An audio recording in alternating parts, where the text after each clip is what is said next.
Dai na nakabalik pa sa iyang pigkukutaan ang sarong miyembro kan Communist Terrorist Group o CTG na rank 8 Municipal Most Wanted sa Banwaan kan Uson Masbate. Matapos na maaresto kan otoridad sa Barangay del Carmen kan parehong Banwaan, pasado alas 3 din hapon kasudma Agosto 30. Binisto ang sospek na si July Verida 38 anyos na may kasong multiple attempted murder kan taong 2022 pa. Ang sospek sarong aktibong miyembro kan rebelding grupo na pigpapadalaga ni alias Manong, commanding officer kan Platoon 1 Larangan 2 Committee ng Probinsya 4. Monitor kaya lang parang nagtago muna to kasi kung titingnan po natin March 29 pa po lumabas yung 2022 yung warrant niya.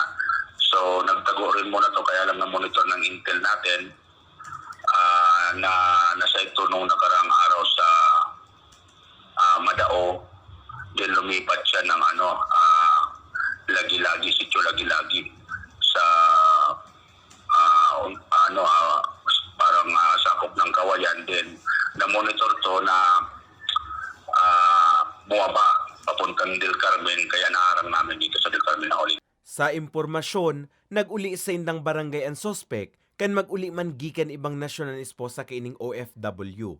Lalong-lalo na doon sa mga member ng CTG na sana po mas maganda mag-surrender na lang po sila at makiisa na lang sa gobyerno kasi wala naman tayong ibang hinahangad kundi katahimikan kasama yung ating mga pamilya.